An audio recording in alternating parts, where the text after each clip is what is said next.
Hello and welcome to Aleph Tech House, your new go-to destination for all things related to software architecture. My name is David and I'll be your guide in this exciting journey into the world of microservices. In this channel, we're going to dive deep into the world of software architecture with a special focus on microservices. Microservices have revolutionized the way we're building and deploy software, enabling teams to deliver faster, scale more efficiently, and create systems that are resilient and easy to manage. But understanding microservices isn't just about reading theory, it's about getting your hands dirty with code. That's why in Aleph Tech House we're going to be doing a lot of hands-on work. We will be building a functional microservice application from scratch, and I'll be walking you through every step of this process. The best part? All the source code we will be using is available for free on GitHub. You can download it, play with it, modify it, and use it to build your own projects. All the tools that we're going to use to build our solution are freely available, so that no costs are involved in what we are going to do.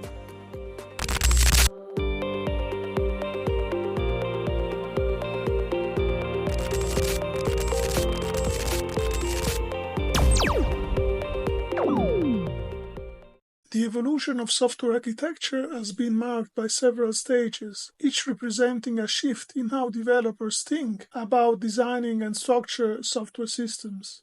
There are 5 types of architecture. The first one is the monolithic architecture. The second one is the layered, or also called the N-tier architecture. Then, during the timeline, there was the service-oriented architecture, the SOA, and quickly became the microservice architecture. And the last one is the serverless architecture. In early days of software development, most software systems were built as monoliths. A monolithic application is a single, indivisible unit where all the components, name it, user interface, business logic, data access, and so on, are all tightly coupled and run in the same process. Monolithic application, while simple to develop initially, can have several challenges as they grow. In a monolithic application, you can't scale components independently. If one function of the application experiences heavy load, you have to scale the entire application, which can be inefficient. As the application grows, the codebase can become large and complex, making it difficult to understand and slow down development. Monolithic applications typically use a single technology stack, which can limit your ability to use the best tool for each job. Fault isolation or blast radius.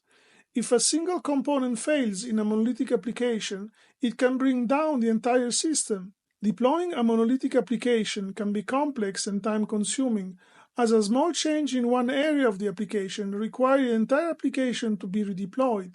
Monolithic application can be slow to adapt to changing business needs or technologies, as changes in one area of the application can require changes in other areas.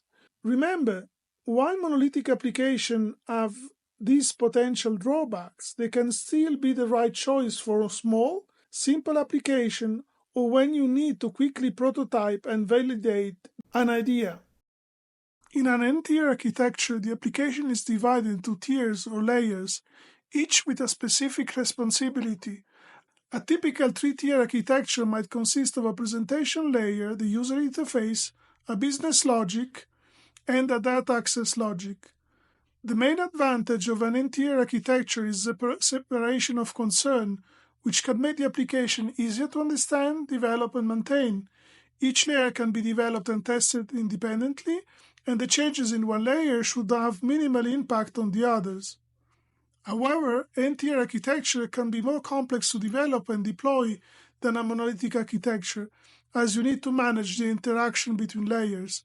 Also, performance can be a concern if the layers are physically separated, and this can introduce latency.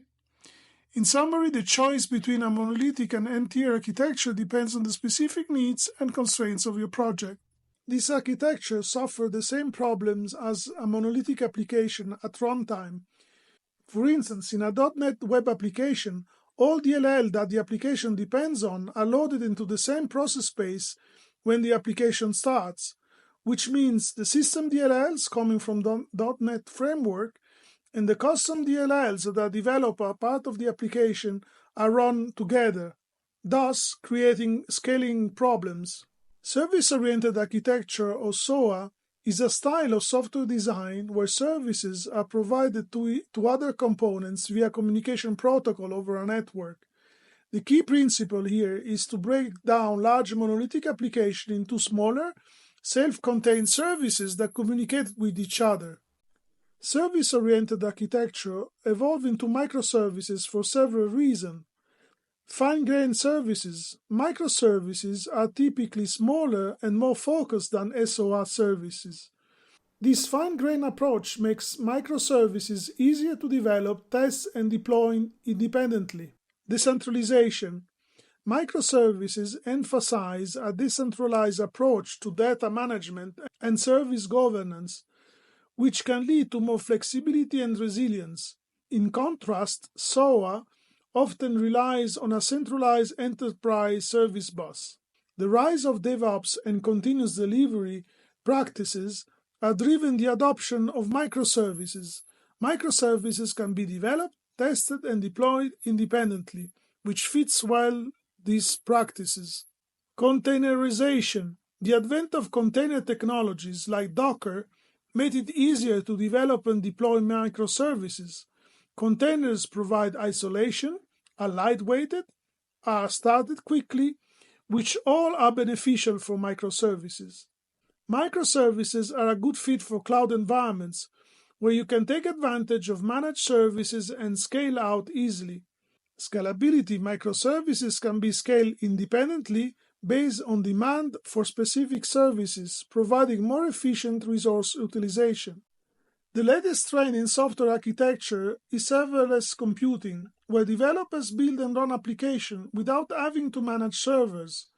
In a serverless architecture, a cloud provider automatically manages the infrastructure required to run the code.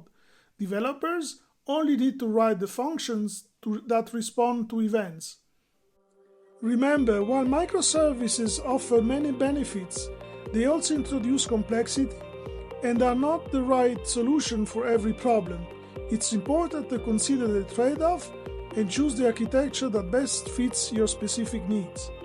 Each stage in this evolution has been driven by the desire to improve software quality, increase development speed, and better manage the complexity of large software systems.